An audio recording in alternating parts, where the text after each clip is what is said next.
നമസ്കാരം. വളച്ചു കെട്ടാതെ straight to the point ഈ പ്രോഗ്രാമിലേക്ക് എല്ലാ പ്രിയപ്പെട്ട പ്രേക്ഷകർക്കും സ്വാഗതം.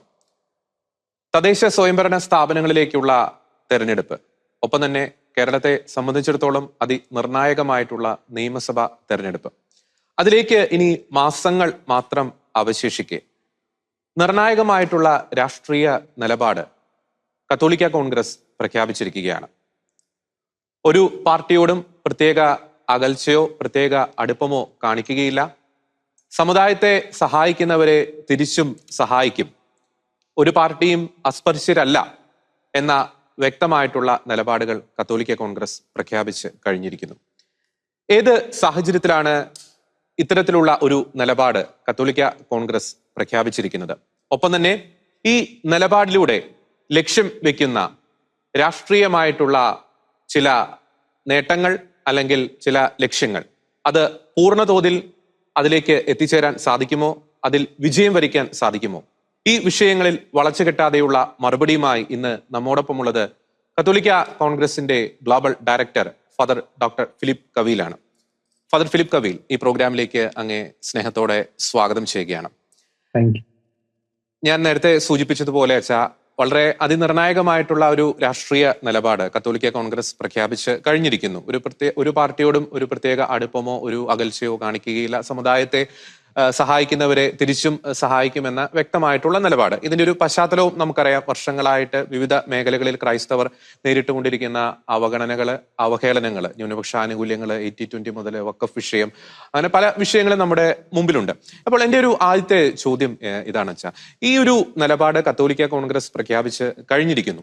പക്ഷേ അതൊരു ഗ്രൗണ്ട് റിയാലിറ്റിയിലേക്ക് നാം വന്ന് കഴിയുമ്പോൾ, ഒരു എലക്ഷനോട് അടുത്ത് കഴിയുമ്പോൾ ഇത് എത്രത്തോളം അത് വിജയത്തിലേക്ക് എത്തിക്കാൻ സാധിക്കും? കാരണം നമുക്കറിയാം, പരമ്പരാഗതമായിട്ട് കേരളത്തിലെ കത്തോലിക്ക സഭയിലെ അംഗങ്ങൾ ഏതെങ്കിലും ഒരു പ്രത്യേക പാർട്ടിയോട് മമത കാണിക്കുന്നവരാണ്, അല്ലെങ്കിൽ ഏതെങ്കിലും ഒരു രാഷ്ട്രീയ പാർട്ടിയിൽ ചേർന്ന് പ്രവർത്തിക്കുന്നവരാണ്. പക്ഷേ സമുദായ നേതൃത്വത്തിന്റെ ഈ ഒരു ആഹ്വാനം എത്രത്തോളം ഒരു എലക്ഷൻ അടുക്കുമ്പോൾ അതൊരു പ്രായോഗിക തലത്തിൽ അത് നടപ്പിൽ വരുത്താൻ സാധിക്കും? ഫാദർ ഫിലിപ്പ് കവീൽ. തീർച്ചയായും ഈ കഴിഞ്ഞ കാലഘട്ടങ്ങളിലെ കത്തോലിക്ക സമുദായം വളരെ വ്യക്തമായ രാഷ്ട്രീയ നിലപാടുകളൊന്നും എടുത്തിരുന്നില്ല എന്നുള്ളത് ശരിയാണ്. ഒരു കഴിഞ്ഞ കാലഘട്ടങ്ങളിലൊന്നും അങ്ങനെ ഈ കാര്യങ്ങളൊന്നും ഗൗരവമായിട്ട് എടുത്തില്ല. അവിടെ ഇവിടെയും ചിലരൊക്കെ ചില കാര്യങ്ങളൊക്കെ പറഞ്ഞു എന്നതൊഴിച്ചാൽ ഇനി അതിന് മാറ്റം വരികയാണ്. ഇപ്പോൾ നമ്മൾ പൊതുസമൂഹം തന്നെ ശ്രദ്ധിച്ചൊരു കാര്യമുണ്ട്. കത്തോലിക്ക കോൺഗ്രസ് വളരെ ശക്തമായിട്ട് ഇന്ന് എല്ലാ രൂപതകളിലും അതിന്റെ വേരുകള് ആഴത്തില് പടർത്തി കഴിഞ്ഞു. അതായത് ഈ കത്തോലിക്ക കോൺഗ്രസ് എന്ന സമുദായ സംഘടന സീറോ മലബാർ സഭയുടെ സമുദായ സംഘടനയാണ്. ഈ സമുദായ സംഘടന 107 വർഷങ്ങളായിട്ട് ഈ കേരളത്തിൽ വർക്ക് ചെയ്യുന്നതാണ്. പക്ഷെ കഴിഞ്ഞ കുറെ കാലഘട്ടങ്ങളിലൊന്നും ഇത് അത്ര ശക്തമായിട്ട് പ്രവർത്തിച്ചില്ല. ആദ്യകാലങ്ങളിൽ തീർച്ചയായിട്ടും കേരളീയ രാഷ്ട്രീയ നഭോമണ്ഡലത്തില് വളരെ പ്രത്യേകിച്ച് പൊതുസമൂഹത്തില് മറ്റുള്ളവർക്കുള്ള നന്മയ്ക്ക് വേണ്ടി കൂടി കത്തോലിക്ക കോൺഗ്രസ് നേതാക്കൾ പ്രവർത്തിച്ചതിന്റെ ഫലം എല്ലാവർക്കും ലഭിച്ചിട്ടുള്ളതാണ്. അത് ഞാൻ ആവർത്തിക്കേണ്ട കാര്യമില്ല, ചരിത്രം അറിയാവുന്നവർക്ക് അതറിയാം. ഈ കഴിഞ്ഞ കാലഘട്ടങ്ങളിലൊന്നും കത്തോലിക്കർ അത്രയധികം ഈ കാര്യങ്ങൾ ശ്രദ്ധിച്ചിരുന്നില്ല. അവര് പൊതുവെ ശാന്തരായിട്ട് അങ്ങോട്ട് പോവുകയായിരുന്നു. അതുകൊണ്ട് എന്ത് പറ്റിയെന്ന് വെച്ചാൽ, വിവിധ രാഷ്ട്രീയ പാർട്ടികൾ വളരെ ബോധപൂർവം കത്തോലിക്കരായിട്ടുള്ള ആളുകളെ, ക്രൈസ്തവരായിട്ടുള്ള ആളുകളെ അവഗണിക്കുന്നതായിട്ട് ഞങ്ങളുടെ ശ്രദ്ധയിൽപ്പെട്ടു. ഇലക്ഷൻ വരുമ്പോൾ വളരെ പഞ്ചാര വാക്കുകളൊക്കെ പറയും, അരമനകൾ കയറും, ആളുകളോട് സംസാരിക്കും, ഒക്കെ ശരി. അത് കഴിഞ്ഞാല് കത്തോലിക്കരുടെ വിവിധങ്ങളായ ന്യൂനപക്ഷ അവകാശങ്ങള് അവർക്ക് ലഭിക്കുന്നതിൽ ഇടപെടാതിരിക്കുക, ഗവൺമെന്റുകൾ നിർണയിക്കുമ്പോഴേ, രൂപീകരിക്കുമ്പോഴേ ക്രൈസ്തവ സമുദായത്തിനുള്ള, പ്രത്യേകിച്ച് കത്തോലിക്ക സമുദായത്തിൽ നിന്നുള്ളവരെ ബോധപൂർവം അവഗണിക്കുന്നു. മറ്റുള്ളവർക്കൊക്കെ കൊടുക്കുന്നു, അതിന് ഞങ്ങൾക്ക് എതിർപ്പില്ല. പക്ഷേ ആനുപാതികമായി ഞങ്ങളെയും പരിഗണിക്കേണ്ടതാണ്. ഈ നാട്ടിലെ കത്തോലിക്കർ ചെയ്ത സേവനങ്ങളെ ഒരിക്കലും അവഗണിക്കാൻ പാടില്ല. അതുകൊണ്ട് ഇനി മുതൽ കത്തോലിക്ക സഭ അതിന്റെ ഔദ്യോഗിക സാമുദായിക സംഘടനയായ കത്തോലിക്ക കോൺഗ്രസിലൂടെ സിറോ മലബാർ സിനഡ് വളരെ പ്രത്യേകമായിട്ട് ഇതിന് തീരുമാനമെടുത്തിട്ടുണ്ട്. ഈ സാമുദായിക സംഘടനയിലൂടെ ഇതിന്റെ അംഗങ്ങളെ എല്ലാവരെയും രാഷ്ട്രീയ അവബോധമുള്ളവരാക്കി വളർത്തുക, രാഷ്ട്രത്തിന്റെ നന്മയ്ക്ക് വേണ്ടി ഒരുമിച്ച് പ്രവർത്തിക്കുക. അപ്പോൾ അങ്ങനെ വരുമ്പോൾ ഈ രാഷ്ട്രത്തിന്റെ നന്മയ്ക്ക് വേണ്ടി പ്രവർത്തിക്കുക എന്ന് പറയുന്നത് രാഷ്ട്രീയമായ തീരുമാനങ്ങൾ എടുക്കുക, ഈ നാടിന്റെ പൊതുവികസനത്തിനുള്ള തീരുമാനങ്ങളൊക്കെ എടുക്കാനുള്ള ബോഡി എന്ന് പറയുന്നത് ഇവിടുത്തെ സർക്കാരാണ്. അപ്പൊ ആ സർക്കാരില് അർഹമായ പ്രാതിനിധ്യം ഇല്ലെങ്കിൽ നമ്മളുടെ ശബ്ദം അവിടുത്തെ കേൾക്കാൻ പോകുന്നില്ല. അതുകൊണ്ട് ഇനി മുതൽ സർക്കാരുകളിൽ കൃത്യമായ അവകാശങ്ങളും അതുപോലെ ഇടപെടലുകളും നടത്താൻ തക്കവിധം കേരളീയ കത്തോലിക്ക സമുദായത്തെ വളർത്തിയെടുക്കുവാൻ സിനഡും അതുപോലെ സിനഡിന്റെ നിർദ്ദേശപ്രകാരം കത്തോലിക്ക കോൺഗ്രസും തയ്യാറെടുത്ത് കഴിഞ്ഞിരിക്കുന്നു. അത് എല്ലാ ലെവലുകളിലും അത് ഞങ്ങൾ പ്രാവർത്തികമാക്കും. ഉടനെ തന്നെ ഫെബ്രുവരി 8 തലശ്ശേരി അതിരൂപതയിൽ കത്തോലിക്ക കോൺഗ്രസിന്റെ ഒരു നേതൃ സമ്മേളനം നടക്കാൻ പോവാണ്. അതായത് ഒരു യൂണിറ്റിൽ നിന്ന് 10 നേതാക്കളെ ആ സമ്മേളനത്തിൽ കൊണ്ടുവരും. 1500ഓളം പേര് രാവിലെ തൊട്ട് വൈകുന്നേരം വരെ അഭിമന്യമാർ ജോസഫ് പാമ്പ്ലാനി പിതാവിന്റെ നേതൃത്വത്തില്, ബഹുമാനപ്പെട്ട ജനറാളച്ചന്മാരുടെ നേതൃത്വത്തില്, കത്തോലിക്ക കോൺഗ്രസിന്റെ ഗ്ലോബൽ പ്രസിഡന്റ് ബഹുമാനപ്പെട്ട രാജീവ് കൊച്ചുവർമ്മൽ സാറും global general secretary professor Josootty Ozhiyil സാറും മറ്റ് സമുന്നതരായ നേതാക്കളും ഇവിടെ വന്ന് ആ ദിവസം മുഴുവൻ വിവിധങ്ങളായ ക്ലാസ്സുകള്, രാഷ്ട്രീയ അവബോധം കൊടുക്കാനുള്ള ചർച്ചകള് എല്ലാം പ്ലാൻ ചെയ്തിരിക്കുകയാണ്. ഇത് തലശ്ശേരി അതിരൂപതയിൽ മാത്രമല്ല, കേരളത്തിലുള്ള എല്ലാ രൂപതകളിലും ഈ കാലഘട്ടത്തിൽ നടക്കാൻ പോവാണ്. ഇനി വരാൻ പോകുന്ന തെരഞ്ഞെടുപ്പിന് മുമ്പിൽ വളരെ കൃത്യമായിട്ട് കത്തോലിക്കരായ ആളുകളെ നേതൃത്വത്തിലേക്ക് കൊണ്ടുവരാനും കത്തോലിക്കരായ വോട്ടർമാരെ രാഷ്ട്രീയ അവബോധമുള്ളവരാക്കി മാറ്റുവാനും, ഇതൊരു വർഗീയതയല്ല എന്ന് തിരിച്ചറിയണം, സാമുദായിക അവബോധമാണ്. ഞങ്ങൾ ആർക്കും എതിരില്ല, മറ്റ് സമുദായത്തിൽപ്പെട്ടവർക്ക് അവർക്ക് അർഹമായി ഇത് കിട്ടുന്നതിന് ഞങ്ങൾക്ക് ആർക്കും എതിർപ്പില്ല. അതുകൊണ്ട് അങ്ങനെ ഒരു ഡെവലപ്മെന്റ് ഇവിടെ വളരെ ശക്തമായിട്ട് ഞങ്ങൾ കൊണ്ടുവരികയാണ്. അതിലെല്ലാവരും സഹകരിക്കുന്നുണ്ട്. സാമുദായികമായിട്ട് വളരെ അടുപ്പവും കൂടിച്ചേർന്ന് പ്രവർത്തിക്കണമെന്ന ചിന്തയും കത്തോലിക്കരുടെ ഇടയിൽ വളരെ രൂഢമൂലമായിരിക്കുകയാണ്. വളരെ അപൂർവമായിട്ടുള്ള ചില നെഗറ്റീവ് കമന്റുകളൊക്കെ വരുന്നത് ഇപ്പോൾ ഞങ്ങൾ ശ്രദ്ധിക്കുന്നുണ്ട്. അത് വളരെ ചെറിയൊരു ന്യൂനപക്ഷമാണ്. എന്തിനും ഏതിനും കുറ്റം കാണുന്നവര് അവർ കുറ്റം പറഞ്ഞുകൊണ്ടേയിരിക്കും. ഞങ്ങളെ അതൊന്നും ഇനി പ്രതികൂലമായിട്ട് ബാധിക്കില്ല. ഈ കത്തോലിക്ക സമുദായത്തെ ഒറ്റക്കെട്ടായിട്ട് ഇനി മുതൽ ഇത് അനുഭവിക്കുന്ന ഭവിഷ്യത്തുകളെ, പ്രതിസന്ധികളെ അല്ലെങ്കിൽ ഭീഷണികളെ ഒറ്റക്കെട്ടായി നേരിടുവാൻ കേരള കത്തോലിക്ക സമുദായത്തെ ഞങ്ങൾ ശേഷിയുള്ളവരാക്കി തീർക്കും. അതിനുള്ള സംഘടനാ ശക്തി ഇന്ന് കത്തോലിക്ക കോൺഗ്രസിനുണ്ട്. രൂപത പ്രസിഡന്റുമാര്, പുറവന പ്രസിഡന്റുമാര് പ്രാദേശിക വിഷയങ്ങളിൽ ഇടപെടാൻ തുടങ്ങി. ഇപ്പൊ വനം വന്യജീവി വിഷയത്തിൽ തന്നെ കത്തോലിക്ക കോൺഗ്രസ് അതിശക്തമായ നിലപാട് സ്വീകരിച്ചു. ബഹുമാനപ്പെട്ട മുഖ്യമന്ത്രി നിർദ്ദിഷ്ട വനം നിയമ ഭേദഗതിയിൽ നിന്ന് പിൻവാങ്ങി. നല്ല കാര്യം. അതുപോലെ ഒത്തിരിയേറെ വിഷയങ്ങളുണ്ട്. ഇനി എല്ലാ വിഷയം ഇപ്പൊ അടുത്ത് തന്നെ കഴിഞ്ഞ ദിവസം ആലക്കോട് മേഖലയിൽ ഉണ്ടായ ഒരു വലിയ സമ്മേളനത്തിൽ അഭിമന്യ പാമ്പ്ലാനി പിതാവും കത്തോലിക്ക കോൺഗ്രസിന്റെ നേതാക്കളും ആവശ്യപ്പെട്ട ഒരു കാര്യമാണ് ആലക്കോട് കാപ്പിമല റോഡ് വർഷങ്ങളായിട്ട് അവഗണിച്ചിട്ട് ആ മലയോര പ്രദേശത്തെ ആളുകൾക്ക് വലിയ ദുരിതമായിരുന്നു. ആ കാര്യത്തെ പറ്റി അഭിമന്യ പാമ്പ്ലാനി പിതാവിലൂടെ ഞങ്ങൾ അത് ആവശ്യപ്പെട്ടു. ഒരു യാത്രയില് ബഹുമാനപ്പെട്ട കേരള മന്ത്രി ബഹുമാനപ്പെട്ട റിയാസ് മന്ത്രിയുടെ ഒപ്പം ഇരുന്ന് ഞാൻ യാത്ര ചെയ്ത് ആ സമയത്ത് അദ്ദേഹത്തിന്റെ വ്യക്തിപരമായിട്ട് കത്തോലിക്ക കോൺഗ്രസിന്റെ പേര് ഞാൻ ആവശ്യപ്പെട്ടു. കഴിഞ്ഞ ദിവസം അദ്ദേഹം സാങ്ഷിച്ചു. അങ്ങനെ വിവിധങ്ങളായ കാര്യങ്ങളില് കത്തോലിക്ക കോൺഗ്രസിന് വളരെ ക്രിയാത്മകമായ ഇടപെടലുകൾ നടത്താൻ സാധിക്കുന്നു. അത് വ്യക്തമാണ്. കാരണം ശ്രദ്ധേയമായിട്ടുള്ള അനവധി ഇടപെടലുകൾ ഈ കാലഘട്ടത്തിൽ കത്തോലിക്ക കോൺഗ്രസ് നടത്തുന്നുണ്ട്. ഒപ്പം തന്നെ ഈ മാറുന്ന ഒരു രാഷ്ട്രീയ സാഹചര്യത്തില് വളരെ ആവശ്യകരമായിട്ടുള്ളൊരു രാഷ്ട്രീയ നിലപാട് കൂടിയാണ് കത്തോലിക്ക കോൺഗ്രസ് പ്രഖ്യാപിച്ചിരിക്കുന്നത്. അതിൽ യാതൊരു തർക്കവുമില്ല. പക്ഷെ നമ്മളൊരു യാഥാർത്ഥ്യത്തിലേക്ക് വന്നു കഴിയുമ്പോൾ നമുക്കറിയാം, ഒരു രാഷ്ട്രീയ വിജയം അല്ലെങ്കിൽ ഒരു രാഷ്ട്രീയ ലക്ഷ്യം നേടിയെടുക്കണമെങ്കിൽ അതിൽ പ്രധാനപ്പെട്ട ഒരു ഘടകം എന്ന് പറയുന്നത് വോട്ടാണ്, വോട്ട് ബാങ്കാണ്.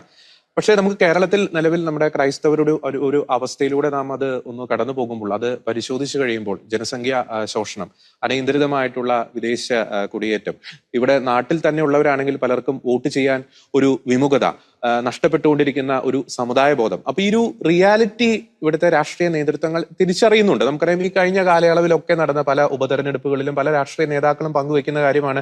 ഇപ്പൊ പ്രത്യേകിച്ച് ഒരു ഉദാഹരണം പുതുപ്പള്ളി ഉപതെരഞ്ഞെടുപ്പ് തന്നെ.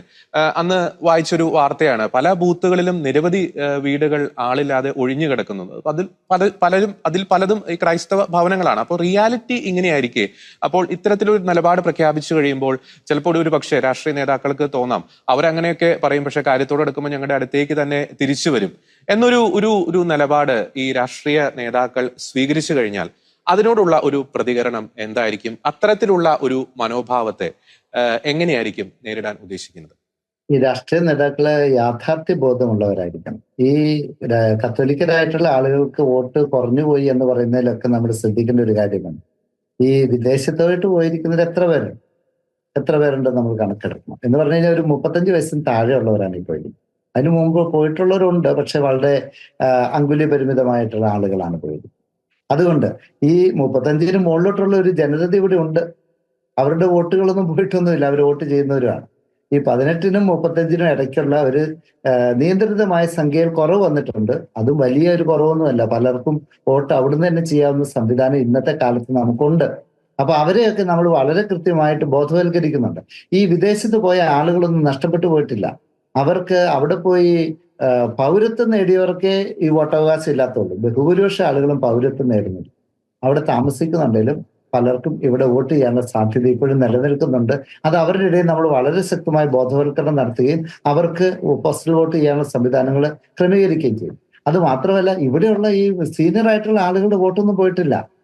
ഈ ഒരു 30-35 വർഷം പ്രായത്തിന് മുകളിലോട്ടുള്ള ഒരു വോട്ടല്ലേ ഇവിടെ ഉണ്ടല്ലോ. അപ്പൊ അത് പോയി എന്ന് പറയുന്നതിൽ യാതൊരു അർത്ഥവും ഞാൻ കാണുന്നില്ല. അപ്പൊ അങ്ങനെയുള്ളവരെ നമ്മൾ ഒരുമിച്ച് നിർത്തും എന്നുള്ളതാണ് നമ്മളുടെ രാഷ്ട്രീയ വിജയം. അത് നമ്മൾ കൃത്യമായ ബോധവൽക്കരണം, ഞങ്ങൾ പുറമേ അധികം പറയുന്നില്ലെന്നേ ഉള്ളൂ, വളരെ കൃത്യമായിട്ട് ക്രൈസ്തവരുടെ ഇടയിൽ ഈ ബോധവൽക്കരണം നടത്തുന്നുണ്ട്. അപ്പോൾ ഈ ബോധവൽക്കരണം നടത്തുന്നു എന്ന് പറയുമ്പോൾ തന്നെ ഏതെങ്കിലും ഒരു പ്രത്യേക രാഷ്ട്രീയ പാർട്ടിക്ക് വേണ്ടിയല്ല ഞങ്ങൾ ബോധവൽക്കരണം. ക്രൈസ്തവര് ഇനി രാഷ്ട്രീയ കാര്യങ്ങളിൽ സജീവമായിട്ട് ഇടപെടണം. കഴിഞ്ഞ കാലഘട്ടങ്ങളിൽ അവിടെ കുറവ് വന്നിട്ടുണ്ട്. ക്രൈസ്തവ നേതാക്കളിൽ വലിയ ശോഷണം ഉണ്ടായിട്ടുണ്ട് വിവിധ പാർട്ടികളിൽ. അപ്പൊ അതിനൊക്കെ പരിഹാരം കണ്ടെത്തുവാൻ നല്ല നേതാക്കളെ വളർത്തിയെടുക്കണം. അത് ആർക്ക് വേണ്ടിയാണ്? ക്രൈസ്തവർക്ക് വേണ്ടി മാത്രമല്ല, ഈ നാടിന്റെ നന്മയ്ക്ക് വേണ്ടി കൂടെയാണ്. നല്ല നേതാക്കളുണ്ടായാൽ, നല്ല കാഴ്ചപ്പാടുള്ള ഭരണാധികാരികൾ ഉണ്ടായാൽ ഈ നാടിന്, പൊതുസമൂഹത്തിനാണ് അതുകൊണ്ട് ഗുണമുണ്ടാകുന്നത്. ഒരു കെ.എം. മാണിയോ ഒരു ഉമ്മൻചാണ്ടി സാറോ ഒക്കെ ഇവിടെ ഉണ്ടായിരുന്നപ്പോൾ ഈ നാടിന് ഒരു വലിയ നേതൃത്വം ഉണ്ടായിരുന്നു. അവരുടെ അഭാവം നമ്മളിപ്പോൾ മനസ്സിലാക്കുന്നുണ്ട്. അപ്പൊ അത്തരത്തിലുള്ള നല്ല നേതാക്കന്മാരെ, അത് പാർട്ടി നോക്കിയല്ല, ഞങ്ങളുടെ പോളിസി അനുസരിച്ച് ഒരു പ്രത്യേക പാർട്ടിയെ ഞങ്ങൾ പിന്തുണയ്ക്കുന്നില്ല. ഏത് പാർട്ടിയിലും സമുദായത്തോട് കൂറുള്ള നാടിന് പുരോഗതി ഉണ്ടാക്കാൻ പറ്റുന്ന ആളുകൾ വളർത്തിയെടുക്കുക എന്നുള്ളത് ഞങ്ങളുടെ ഒരു ലക്ഷ്യമാണ്. ഓക്കെ. ഒപ്പം തന്നെ മറ്റൊരു പ്രധാനപ്പെട്ട ഒരു കാര്യം എന്ന് പറയുന്നത്, ഇപ്പോൾ ക്രൈസ്തവ നാമധാരികളായിട്ടുള്ള രാഷ്ട്രീയ നേതാക്കളുടെ ഇടയിൽ പോലുമുള്ള ഒരു ചിന്തയാണ്. അതായത് സമുദായത്തിന് വേണ്ടി നിലകൊണ്ട് കഴിഞ്ഞാൽ ഞങ്ങൾക്ക് എന്ത് പ്രയോജനം, അതായത് സമുദായത്തിന് വേണ്ടി ശബ്ദിച്ചു കഴിഞ്ഞാൽ ഞങ്ങൾക്ക് എന്ത് പ്രയോജനം എന്ന തരത്തിലേക്ക് ചില ചിന്തകളൊക്കെ വരുന്നുണ്ട്. മറു സൈഡിൽ നമുക്കറിയാം, ഇപ്പോൾ ഒരു എക്സാമ്പിൾ തന്നെ എടുക്കുകയാണെങ്കിൽ, ഇപ്പോൾ മുസ്ലിം വിഭാഗത്തിൽ നിന്നുള്ള ഒരു നേതാവ്, ആ നേതാവിന് കൃത്യമായിട്ടും അറിയാം ആ നേതാവ് ആ സമുദായത്തിന് വേണ്ടിയിട്ട് ശബ്ദിച്ച് കഴിഞ്ഞാൽ അത് ഇറസ്പെക്റ്റീവ് ഓഫ് പാർട്ടി ആ വ്യക്തിക്ക് ഒരു പാർലമെന്ററി ലക്ഷ്യത്തിലേക്ക് എത്താൻ സാധിക്കും. അദ്ദേഹത്തിന്റെ പാർലമെന്ററി ലക്ഷ്യത്തിലേക്കുള്ള യാത്രയെ അത് ഒരിക്കലും അതിന്റെ ഒരു വേഗത കുറയ്ക്കില്ല എന്ന് ആ നേതാവിനറിയാം. പക്ഷേ മറു സൈഡിൽ ഈ ക്രൈസ്തവ നാമധാരികളായ പലരും ചിന്തിക്കുന്നു, ഞങ്ങൾ സമുദായത്തിന് വേണ്ടി ഇങ്ങനെ ശബ്ദിച്ചു കഴിഞ്ഞാൽ അല്ലെങ്കിൽ ഒരു നിലപാട് എടുത്തു കഴിഞ്ഞാൽ അത് ഞങ്ങളുടെ രാഷ്ട്രീയ ഭാവിയെ സ്വാധീനിക്കുമോ, അല്ലെങ്കിൽ അതിന് ഏതെങ്കിലും തരത്തിലുള്ള ഒരു ഭവിഷ്യത്ത് ഉണ്ടാകുമോ, ഞങ്ങളെ വർഗീയവാദികളാക്കി ചിത്രീകരിക്കുമോ എന്ന തരത്തിലുള്ള ഒരു ആശങ്കകൾ ശക്തമാണ്. അത്തരം ചിന്താഗതികളോടുള്ള ഒരു മറുപടി എന്താണ്? ഇതിനകത്ത് രണ്ട് കാര്യങ്ങളാണ് എനിക്ക് പറയാനുള്ളത്. ഒന്ന്, ഈ വർഗീയവാദവും സാമുദായിക കാഴ്ചപ്പാടും തമ്മിൽ വ്യത്യാസമുണ്ട്. ഒരു സമുദായം ആ സമുദായത്തിന് നന്മയ്ക്ക് വേണ്ടി സംസാരിക്കുന്നു, ഒരിക്കലും വർഗീയതയല്ല. ഉദാഹരണത്തിന് മുസ്ലിം സമുദായത്തിൽപ്പെട്ട ഒരു മുസ്ലിങ്ങൾക്ക് വേണ്ടി സംസാരിച്ചുകൊണ്ട് അത് ക്രിസ്ത്യാനികൾക്കെതിരല്ല, അത് സാമുദായികമായിട്ടുള്ള ഒരു ഐക്യമായിട്ട് കാണുന്നത്. അതേസമയം ആ സമുദായത്തിൽപ്പെട്ടവർ നമ്മുടെ സമുദായത്തിലുള്ളവരുടെ കൂടെ അവകാശങ്ങൾ കവരാൻ തുടങ്ങിയാൽ അത് വർഗീയതയിലേക്ക് പോകും.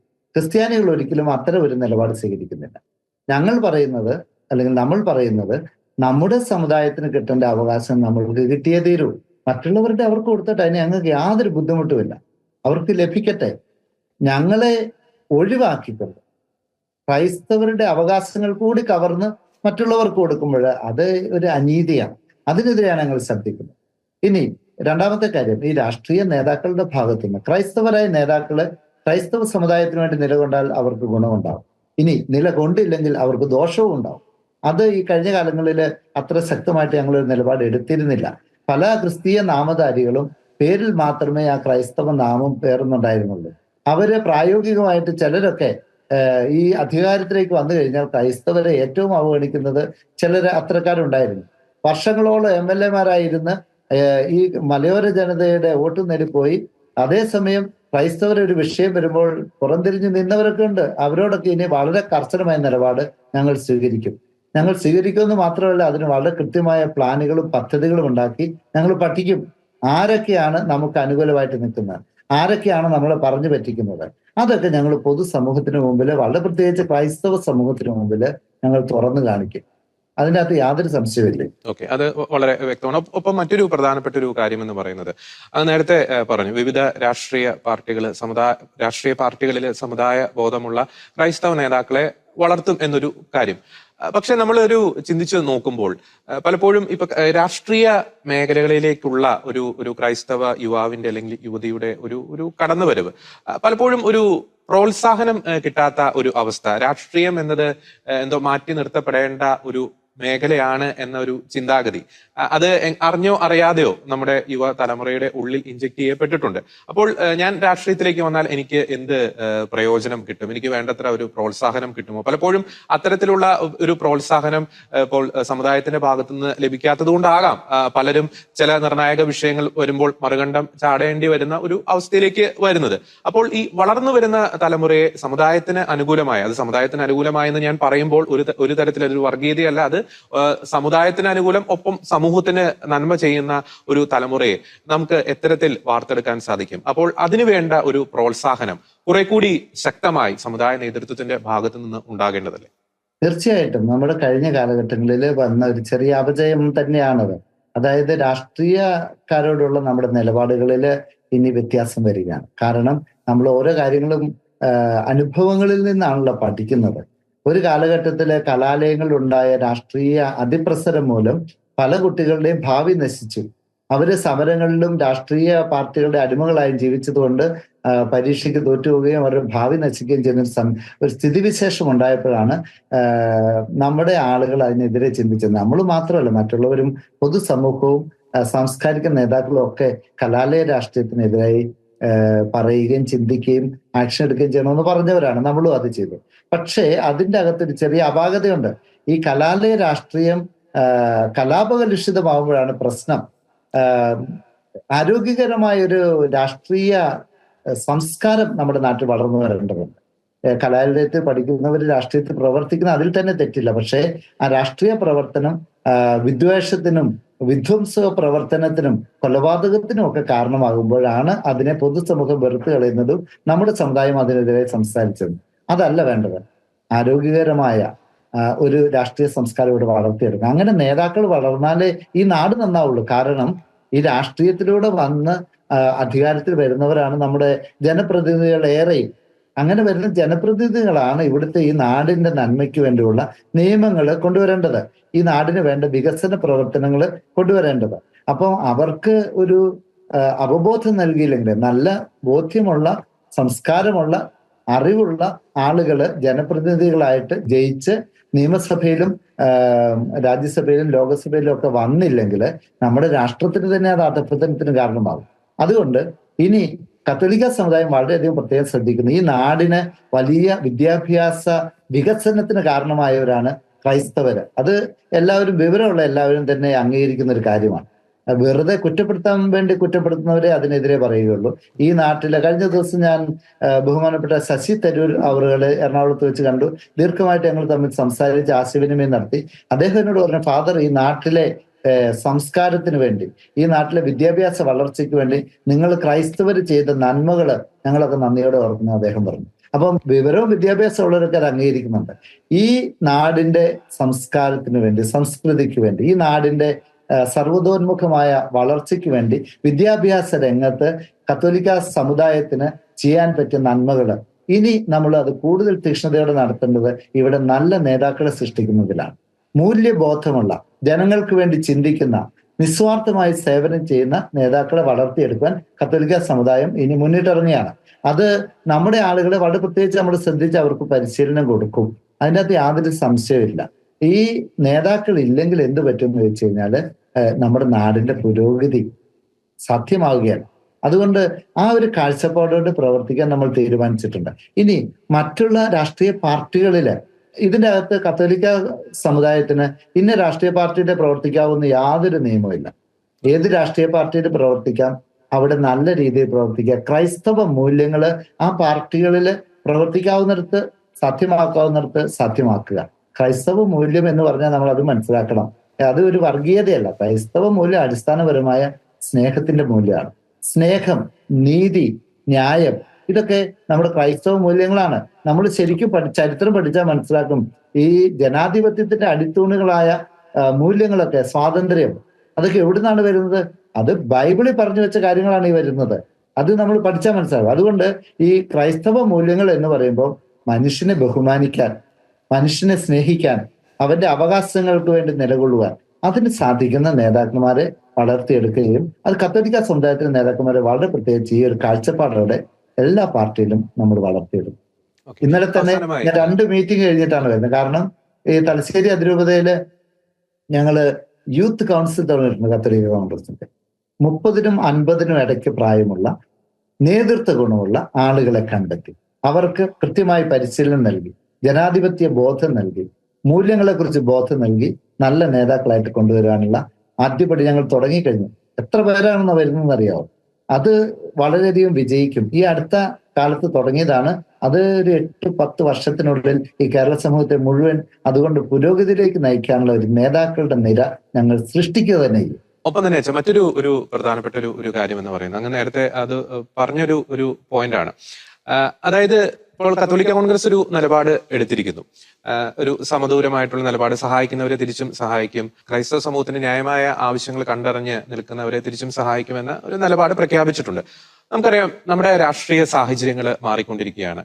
പല സ്ഥലത്ത് നിന്നും പല കോണുകളിൽ നിന്നും സമ്മർദ്ദ ശക്തിയായി പലരും ഉയർന്ന് വന്നുകൊണ്ടിരിക്കുന്നു. അപ്പോൾ ഈ ഒരു കാലഘട്ടത്തിൽ ഇത്തരത്തിലുള്ള ഒരു നിലപാട് തീർച്ചയായിട്ടും വേണം. ഒപ്പം കുറെ കൂടി ഒരു സ്പെസിഫൈ ചെയ്ത്, അതായത് ഇന്ന വ്യക്തികൾ അല്ലെങ്കിൽ ഇന്ന ആൾക്കാരെ ഒരു പേര് പറഞ്ഞുകൊണ്ട് തന്നെ അല്ലെങ്കിൽ ടാർഗറ്റ് ചെയ്തുകൊണ്ട് തന്നെ ഒരു രാഷ്ട്രീയ നിലപാടുകൾ പ്രഖ്യാപിക്കേണ്ട ഒരു സമയമല്ലേ? അല്ലെങ്കിൽ അത് വിശ്വാസികളുടെ ഇടയിൽ ഒരു കൺഫ്യൂഷൻ സൃഷ്ടിക്കാനുള്ള സാധ്യത, അതായത് ഏത് തരത്തിലും ആ ഒരു നിലപാട് വ്യാഖ്യാനിച്ച് തങ്ങൾക്ക് അനുകൂലമാക്കി മാറ്റാനുള്ള ഒരു സാധ്യതയില്ല. അതുകൊണ്ട് കുറെ കൂടി ഒരു സ്പെസിഫൈ ചെയ്തുള്ള ഒരു നിലപാടിന്റെ ഒരു ആവശ്യകത കൂടി ഈ കാലഘട്ടത്തിൽ ഉയർന്നു വരുന്നില്ലേ ഫാദർ ഫിലിപ്പ് കവി? തീർച്ചയായിട്ടും. അത് ഞങ്ങൾ അതിനുവേണ്ടി ചെയ്യാൻ പോകുന്നത്, ഇനി തൊട്ട് രാഷ്ട്രീയ പാർട്ടികൾ അവരുടെ കാൻഡിഡേറ്റ്സിനെ പ്രഖ്യാപിക്കുമ്പോൾ ഞങ്ങൾ ഓരോ വ്യക്തികളെയും കൃത്യമായ ഒരു സോഷ്യൽ ഓഡിറ്റിന് വിധേയമാണ്. എന്ന് പറഞ്ഞു കഴിഞ്ഞാല് ഇപ്പൊ ജോർജ് സാറ് ഒരു നിയോജക മണ്ഡലത്തില് ഒരു കാൻഡിഡേറ്റ് ആയിട്ട് വരികയാണെങ്കിൽ ഞങ്ങൾ കൃത്യമായിട്ട് ഞങ്ങൾ ഇന്റേണൽ ആയിട്ട് അതിനെക്കുറിച്ച് വിലയിരുത്തും, പഠിക്കും. ഈ വ്യക്തി നമ്മുടെ സമുദായത്തിന് വേണ്ടി എന്ത് ചെയ്തു, പൊതുസമൂഹത്തിന് വേണ്ടി എന്ത് ചെയ്തു, നമ്മുടെ സമുദായത്തിന് വിരുദ്ധമായിട്ട് എന്ത് ചെയ്തു, അത് ഞങ്ങൾ കൃത്യമായിട്ടും വിലയിരുത്തുകയും നമ്മളുടെ ആളുകളുടെ ഇടയിൽ അത് എത്തിക്കുകയും ചെയ്യും. അതിനകത്ത് യാതൊരു മുഖന്നോട്ടും ഇല്ല. ഉദാഹരണത്തിന് ഇപ്പൊ വിഴിഞ്ഞ പ്രശ്നമുണ്ട്. അതുപോലെ തന്നെ ഈ അടുത്ത കാലത്ത് ഏറ്റവും നമ്മൾ എല്ലാവരും ഇടപെട്ട കാര്യമാണ് മുനമ്പം വിഷയം. മുനമ്പം വിഷയത്തിൽ കത്തോലിക്ക കോൺഗ്രസ് വളരെ കൃത്യമായ സ്റ്റാൻഡ് എടുക്കുകയും ആദ്യം മുതൽ മുനമ്പം നിവാസികളുടെ കൂടെ നിൽക്കുകയും ചെയ്ത പ്രസ്ഥാനമാണ് കത്തോലിക്ക കോൺഗ്രസ്. അതിൻ്റെ അകത്ത് ആരൊക്കെ ഇതിനോടൊക്കെ അത് വ്യക്തമാണ്, ആരൊക്കെ നമുക്ക് അനുകൂലമായി നിന്നു. കത്തോലിക്ക പേരുണ്ടായിട്ട് കാര്യമില്ല, അല്ലെങ്കിൽ ക്രിസ്ത്യൻ നാമധാരിയായിട്ട് കാര്യമില്ല. അവിടെ ഉണ്ടായ ആളുകൾക്ക് വേണ്ടി ആര് നിലകൊണ്ടു, ആര് നിലപാട് സ്വീകരിച്ചു, ആര് പിന്തുണ കൊടുത്തു, ആര് അവരെ ഉപേക്ഷിക്കാതെ നിന്നു, ആ കാര്യങ്ങളൊക്കെ വളരെ കൃത്യമായി ഇനി മുതലുള്ള ഇലക്ഷനുകളിൽ ഞങ്ങൾ കർശനമായ നിരീക്ഷണം നടത്തുകയും വിലയിരുത്തൽ നടത്തുകയും ഞങ്ങളുടെ ആളുകളുടെ ഇടയിൽ എത്തിക്കുകയും ചെയ്യും. അതിന് യാതൊരു തർക്കവും വേണ്ട. ഈ രാഷ്ട്രീയത്തിൽ ഇടപെടുന്നു എന്ന് പറഞ്ഞു കഴിഞ്ഞാൽ വെറുതെ പക്ഷപാതപരമായ രാഷ്ട്രീയ ഇടപെടലല്ല ഞങ്ങൾ ഉദ്ദേശിക്കുന്നത്. ഏത് പാർട്ടി നമുക്ക് അനുകൂലമായിട്ട് നിന്നിട്ടുണ്ടോ അവർക്ക് വേണ്ടി ഞങ്ങൾ സംസാരിക്കും, ആളുകളെ കൃത്യമായിട്ട് വിലയിരുത്തും. അത് ഇനി യാതൊരു കോംപ്രമൈസ് ആ കാര്യത്തിലില്ല.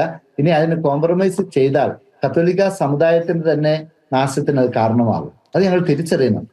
അപ്പോൾ ഏറ്റവും ലാസ്റ്റായിട്ട് നമുക്ക് പറയാൻ സാധിക്കുന്നത്, ക്രൈസ്തവ സമൂഹം, കത്തോലിക്ക സമുദായം ഇനി ആരുടെയും ഫിക്സഡ് ഡിപ്പോസിറ്റ് അല്ല എന്ന വ്യക്തമായ സൂചന തന്നെയാണ് അങ്ങ് നൽകാൻ ആഗ്രഹിക്കുന്നത്, അല്ലെ? തീർച്ചയായിട്ടും അങ്ങനെ ആരും വിചാരിക്കേണ്ട. ഈ നിലപാട് ഞാൻ വ്യക്തമാക്കിയ ഉടനെ തന്നെ ഈ കേരളത്തിലെ പ്രധാനപ്പെട്ട പാർട്ടികളുടെ ഒക്കെ ആളുകളെ ഞങ്ങളെ വിളിച്ചു. ഇന്ന് രാവിലെ അടുത്ത മുഖ്യമന്ത്രിയാകാൻ വരെ സാധ്യതയുള്ള, ഞാൻ പേരൊന്നും പറയുന്നില്ല, ഒരാൾ ഇവിടെ വരികയും പാമ്പ്ളാനി പിതാവിനോട് എന്നോട് സംസാരിക്കുകയും ഞങ്ങൾ ഈ കാര്യങ്ങൾ കൃത്യമായിട്ട് പറഞ്ഞു. മുഖത്ത് നോക്കി നേതാക്കളോട് ഈ കാര്യങ്ങൾ പറയുന്നുണ്ട്. ഇനി മുതൽ ഈ കാര്യത്തിൽ കോംപ്രമൈസ് ഒന്നുമില്ല. അതുകൊണ്ട് ഞങ്ങൾക്കുള്ളത് ആരോടും എന്താ പറയുക, തൊട്ടുകൂടായ്മയില്ല. ഇന്ന പാർട്ടി അവർ ഇന്നതാണ് എന്ന് പറഞ്ഞുകൊണ്ട് നമ്മൾ അവരെ മാറ്റി നിർത്തിയല്ല. ഏത് പാർട്ടിയിലെ ആണെങ്കിലും ഈ സമുദായത്തിന് അനുകൂലമായി ചിന്തിക്കുകയും നമ്മുടെ സമുദായത്തിന് വേണ്ടി നിലനിൽക്കുകയും ചെയ്യുന്ന ആളുകൾക്ക് ഞങ്ങൾ പരിഗണിക്കും, അല്ലാത്തവരെ അവഗണിക്കും. ഉദാഹരണത്തിന് ഈ ചില സ്ഥലങ്ങളിലൊന്നും ഞങ്ങൾക്ക് ഒരാളെ തന്നെ ജയിപ്പിക്കാൻ പറ്റിയിരിക്കുകയില്ല, പക്ഷെ ഒരാളെ തന്നെ തോൽപ്പിക്കാൻ പറ്റും. ക്രൈസ്തവ സമുദായത്തിന്റെ വോട്ടുകൾ ഇനി ഭിന്നിച്ചു പോവുകയില്ല. അങ്ങനെ ഞങ്ങൾ നോക്കും. ചിലരൊക്കെ പറയും, ഓ അച്ഛന്മാര് മെത്രാന്മാര് പറഞ്ഞാല് ക്രൈസ്തവരുടെ വോട്ടെല്ലാം ഇങ്ങോട്ട് വീഴുകയല്ല എന്നൊക്കെ ചില രാഷ്ട്രീയക്കാര് പറയുന്നുണ്ട്. ആ ധൈര്യമുള്ളവരൊന്ന് നോക്ക്, നമുക്കൊന്ന് നോക്കാം. എന്റെ ചോദ്യം അതാണ്. ഇത് അച്ഛന്മാരുടെയും മെത്രാന്മാരുടെയും മാത്രം വിഷയമല്ല, ഇവിടുത്തെ സമുദായ നേതാക്കളടക്കം. ബഹുമാനപ്പെട്ട പ്രൊഫസർ രാജീവ് കൊച്ചുപറമ്പിൽ സാർ വളരെ കൃത്യമായിട്ട് പറഞ്ഞിട്ടുണ്ട്. ഇനി വരുന്ന തെരഞ്ഞെടുപ്പിൽ കത്തോലിക്ക നേതാക്കന്മാര് എല്ലായിടത്തും കൃത്യമായിട്ട് ഇടപെടും. നമ്മുടെ ആളുകൾ അത്ര ശക്തമായിട്ടാണ് ഇങ്ങോട്ട് ആവശ്യപ്പെടുന്നത്. ഞാൻ ഓരോ സ്ഥലത്ത് പോകുമ്പോൾ അവരിങ്ങോട്ട് വന്ന്, ഇന്നലെ ചിറ്റാരിക്കാൽ പ്രദേശത്ത് വെച്ച് കാസർഗോഡ് ജില്ലയിലെ കത്തോലിക്ക കോൺഗ്രസിന്റെ കൊറോന പ്രസിഡന്റുമാരുടെ മീറ്റിംഗ് ഉണ്ടായിരുന്നു. എത്ര തീക്ഷ്ണമായിട്ടാണ് അവരൊക്കെ പറയുന്നത്. എല്ലാ യൂണിറ്റും വളരെ സജീവമാണ് ഇവിടെ. 2000-ഓളം യൂണിറ്റുകളായിട്ട് 5 ലക്ഷത്തോളം ആളുകളാണ് കയ്യും മെയ്യും മറന്ന് നമുക്ക് വേണ്ടി പ്രവർത്തിക്കാനുള്ളത്.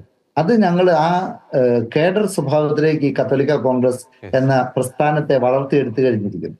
ഈ കേരളത്തിലെ ഏത് വിഷയത്തിൽ ഇടപെടാൻ സുസജ്ജമായ ഒരു കത്തോലിക്ക കോൺഗ്രസ് ഇവിടെ ഉണ്ട്. ഇനി പൊതുവിഷയം ഞങ്ങളിത് ചെയ്യുന്നത് മറ്റാർക്കും ഭീഷണിയായിട്ടല്ല, പൊതു നന്മയ്ക്ക് വേണ്ടിയാണ്. ഇവിടെ വനം വന്യജീവി